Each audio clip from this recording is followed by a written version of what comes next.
Salut à tous, c'est Yarlik. Aujourd'hui, on se retrouve pour une nouvelle review d'une figurine de chez Jakks Pacifics. Comme vous vous en doutez, il s'agit de Amy Rose du crossover DC X Sonic the Hedgehog. Alors, qu'est-ce que je peux vous dire sur ce crossover? Eh bien, je peux vous confirmer que le crossover est en réalité un comics que je n'ai évidemment pas lu. On va passer en revue le packaging rapidement et puis après, on passera à la figurine. Alors, pour passer en revue ce packaging rapidement, vous avez le personnage dans une fenêtre transparente. Vous avez Amy Wonder Woman ici. Vous avez un autre artwork ici avec Wonder Woman et Amy Rose que je trouve très joli. On a derrière, comme pour Shadow et Knuckles, le Hall of Justice. Donc là-dessus, ça ne changera pas. Et on a à l'arrière la wave à laquelle appartient Amy Rose. Donc je vois que dans la wave, il y a The Flash et Green Lantern. Alors je sais même pas en fait s'il y a des waves parce que il y a Tails, Shadow et Knuckles qui sont arrivés en premier, puis il y a ceux-là qui sont arrivés assez récemment. Et on peut voir que le texte indiqué à l'arrière de la boîte est exactement le même que pour les autres. Vu que je ne me suis pas renseigné sur le crossover, malheureusement, je ne peux pas vous en dire plus. Je vais ouvrir la boîte et on va regarder la figurine plus en détail. Maintenant que la figurine est sortie de son packaging, on va passer un petit peu en revue l'aspect esthétique et après on passera à l'aspect articulation. Alors, pour ce qui est de l'esthétisme, moi je vais pas vous mentir, je trouve que la figurine est très belle. Je vais rapprocher la figurine de la caméra pour que vous puissiez voir. Déjà, ne serait-ce que pour les cils ici, il n'y a pas un pet de peinture sur le rose, ça ne dépasse pas. Le noir du mascara ici, pareil, ne bave pas dans le blanc. Vous pouvez bien voir que les yeux d'Amy sont verts. Le rose utilisé pour Amy Rose correspond à ce que je me fais de l'idée de ce qu'on voit dans les jeux vidéo et dans les diverses séries pour le personnage. Pour ce qui est de la couleur dorée sur tout l'ensemble du corps, je trouve que c'est une couleur assez jolie. Et d'ailleurs, pour ce qui est des détails, vous voyez par exemple l'étoile ici, la peinture rouge ne bave pas en dehors du sculpt. C'est-à-dire que c'est sculpté, ça, vous voyez, vous avez les bords, et le rouge ne dépasse pas, ce qui est assez propre. On a le sigle de Wonder Woman ici, pareil, nickel. Comparativement au Shadow où on avait un petit pet de peinture, là j'ai rien à dire. Pour ce qui est des brassards ici, je suppose pardon, que c'est du argenté. Alors c'est plus gris qu'argenté, hein, qu'on soit d'accord, et vous voyez que ça bave un peu sur le bras. Mais je vous rassure tout de suite, à l'œil nu ça ne se voit pas trop. Et c'est moins pire que ce qu'on peut avoir sur des figurines du style Dragon Ball Z de chez Tamashii Nations. Donc si Tamashii Nations sur leur SH Figuarts font des bavures, que ce soit l'usine du Vietnam ou encore celle de Chine, c'est que là on a un résultat qui est quand même plutôt pas mal. Alors je m'excuse d'avance pour le changement de luminosité. J'ai beau mettre mes volets ou autre, il y a des rayons de soleil qui passent, qui fait que du coup des fois ça va être plus clair et des fois plus sombre. Là ici vous avez un autre brassard qui est joliment apposé et nous avons du coup ici la jupe. Alors la jupe et l'entrejambe est une partie unie. Il n'y a pas d'articulation ici.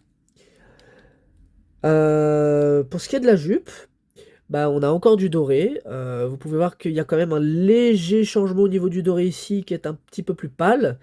Mais sinon au niveau des détails c'est toujours pareil. Ça ne part pas du sculpt. Donc c'est plutôt joli.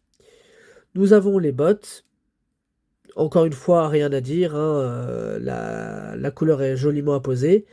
Après, pour ceux qui vont râler pour cette jointure-là, dites-vous bien une chose. Tamashii Nations ont fait un Frieza. À plusieurs reprises, le Final Form Frieza avait la jointure blanche pour des épaules violettes. Il a fallu attendre la version Tournament of Power pour qu'ils changent ça et qu'ils mettent cette jointure-là, donc cet élément-là, ici, en violet. Donc je n'en voudrais pas à Jakks Pacific d'avoir laissé ça en rouge. Surtout pour le prix que coûte la figurine. Et nous avons évidemment, je vais rezoomer pour que vous puissiez voir en détail, les informations légales et l'année de...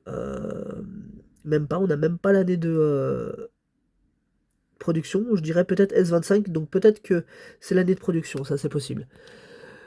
De plus en plus sur les figurines, nous n'avons plus l'année de production qui apparaît, donc c'est un peu dommage. Mais bon, c'est ce qui arrive de plus en plus sur le marché. Donc maintenant, on va passer aux articulations. Au niveau de la tête, gauche, droite, légèrement en bas, légèrement en haut. Alors, la tête, vous voyez, elle bobble un peu, mais bon, c'est ce qui se passe avec le Shadow, et j'ai pas ça avec le Knuckles, parce que Knuckles a les dreadlocks. Donc ça va. Ici, nous avons le même type d'articulation que pour Shadow, et vous voyez que l'articulation fonctionne très bien, sans problème, au niveau de l'épaule. On a ici une articulation aussi, qui permet de tourner le bras, une simple jointure, et la simple jointure, comme pour Shadow, non, j'ai pas l'impression. Enfin, on pourrait jouer avec, mais moi je ne le tenterai pas. Au niveau du poing, c'est comme Shadow et Knuckles, donc pas de souci là-dessus, ça s'ouvre. Donc si vous avez un Pico Hammer qui traîne, vous pourriez lui en mettre un. Au niveau du torse, au niveau du haut du corps, on a une seule articulation là, un seul point d'articulation qui vous permet de faire ceci. Alors, je préfère d'emblée vous prévenir, ce que je constate, c'est que c'est quand même assez leste. Donc il faudra peut-être que vous renforciez vous-même, peut-être avec de la pâte à fixe ou encore comment ça s'appelle? Par exemple avec ça, donc du vernis à ongles. C'est une possibilité que vous pourriez avoir, ou alors du Kiki Fix Loose Joint, que normalement vous devriez pouvoir trouver encore sur AliExpress ou eBay. Au niveau du bas du corps, pas de problème pour les jambes. Après, le souci, c'est que vous avez cette partie-là en plastique dur. Ce que vous pouvez peut-être faire, c'est essayer de retourner le plastique, hein. Vous voyez, là, j'essaye de retourner un peu le plastique, et vous avez une meilleure amplitude de mouvement. Mais bon, voilà. Au niveau de la jambe en elle-même, vous avez ici une articulation, une rotation. Ici, vous avez la possibilité de plier le genou. Et vous avez, je pense, ouais, vous avez une légère articulation ici, mais je ne tenterai pas à nouveau. Est-ce que dans la botte, on a une articulation? Non. Et du coup, au niveau de la botte, on a le ankle rocker, qui est très très bon. Alors maintenant, je vais mettre d'autres figurines de Sonic à côté de cette figurine-là. Alors du coup, nous avons que des Jakks Pacifics. J'ai laissé la Jazzware à la retraite, je vous avoue. Donc ce sera juste du Jakks Pacifics que je possède. Nous avons tout à gauche le Shadow du film Sonic the Hedgehog 3. Nous avons ici le crossover DC X Sonic pour ce Shadow-là. Et pareil pour le Knuckles. Alors, je vous disais tantôt que il y a eu une amélioration au niveau des couleurs. Celui-là, on va le laisser de côté parce que ils ont fait l'espèce d'effet miroir qu'il y a sur leur figurine live action, et j'adore ça. Pour Shadow ici, vous voyez qu'il y a légèrement du rouge, mais que ça se perd ici. Et pour le Knuckles, eh ben, on constate à peine le violet. Je vais le rapprocher de la caméra pour que vous puissiez voir ce que je veux dire par là. C'est, vous voyez, le violet est vraiment subtil en fait. Donc du coup, on peut voir avec cette EMI que les détails sont encore meilleurs et que le vert est bien visible. Surtout que le vert est une couleur sombre aussi, donc c'était pas forcément gagné. On va attaquer la conclusion. Je sais que cette review est un peu courte, mais en même temps, il n'y a pas grand chose de négatif à dire, et c'est majoritairement du positif. Alors avant d'attaquer la conclusion, je vais juste vous donner deux détails que j'ai omis de vous donner. C'est que la figurine, elle fait entre 11 et 12 cm, comparativement aux autres. Donc vous pouvez compter 11,5. Et là, je pense que vous pouvez le voir, au niveau du bras, il y a une sorte d'encoche. En fait, c'est le butterfly joint, mais je ne l'ai pas montré parce qu'il est quasiment inutile, en fait. Le Butterfly Joint, si je tente de l'utiliser, vous allez voir que en réalité, je ne gagne pas grand-chose en termes d'amplitude de mouvement. Donc c'est un peu inutile d'en parler. Ça a le mérite d'être là et je pense que des personnes pourront peut-être l'utiliser mieux que moi. Maintenant, on va passer à la conclusion. Eh bien écoutez, en conclusion, je vais parler du prix évidemment, mais je vais surtout parler de la figurine en elle-même. Je trouve que la figurine est très jolie, elle s'articule très bien. Il y a, je pense, des problèmes de contrôle qualité qu'il y avait avec le Shadow qui ont été corrigés sur celle-ci. Je veux dire, les bras avec le Shadow, j'avais du mal à les articuler, j'avais peur de le casser. Là, avec cette figurine-là, je n'ai aucun souci. Tout est parfait. Les articulations ne sont pas trop lestes, pas trop fermes, à l'exception d'une seule articulation qui est l'abdomen ici. Après, la raison de cette lesté, c'est à cause de la tête qui est beaucoup trop lourde.